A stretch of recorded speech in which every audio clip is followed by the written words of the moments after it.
again, we're all right here in chapter 1, and we're moving quick. I think we see the word immediately almost a dozen times in just this first chapter.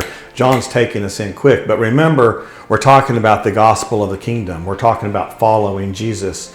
Mark's presentation, Mark's portrait of Jesus is he's a man of action. He does some teaching. We're going to see a lot more teaching in Matthew.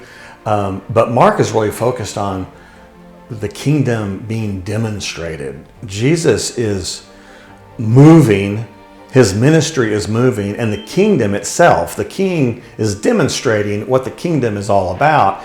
And so we have a whole bunch of stories here. We're going to finish up chapter 1. I think that's going to take us into a little bit of chapter 3 as we look at this whole section of Jesus moving right along. He's in the synagogues, he's in homes, he's on the street, he's healing, he's casting out demons.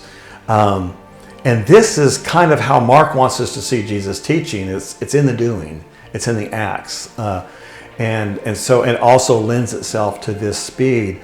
This section that we're reading here, and again, this is our first of the bigger sections. We're taking part of 2 chapters and a whole of chapter 2. I believe that this section begins and ends with a couple Sabbath stories. Jesus goes into the synagogue and he heals a man who has a demon, an unclean spirit. The last Sabbath story is a picture of Jesus healing the man with the withered hand, I believe. And these Sabbath stories themselves are illustrated. It gives us a beautiful picture as a Sabbath celebrating church of what Sabbath is all about. Christ-centered Sabbath is about restoration. It's about healing. It's about recovery.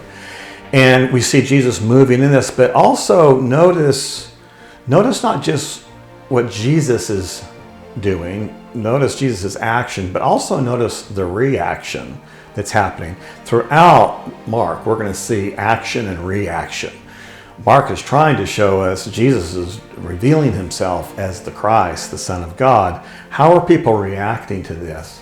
I believe it's in this section, chapter 2, kind of a middle story, that we have the wonderful story of the friends that bring the paralytic to Jesus, and they break through the roof and they come down. And here again, we see that who is this Lord of the Sabbath? Who is this man who is doing these things? And here he not only heals this man, but he forgives his sin, which raises the question of, how can this man do that? Only God can forgive sins, and that's true. But here, the Son of God can forgive sins, because not only can he heal, rise up and walk, but he can say your sins are forgiven you.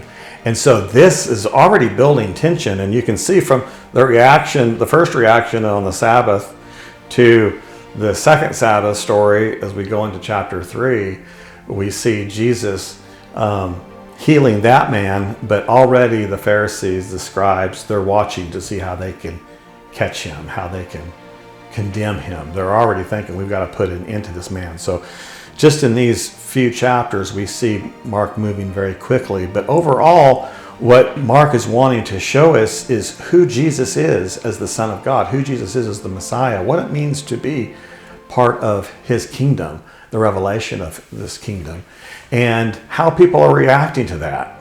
Who is seeing and understanding? What can we say about those friends that in faith bring their friend to Jesus, and that power of the Son of God in that moment to not only heal but to forgive?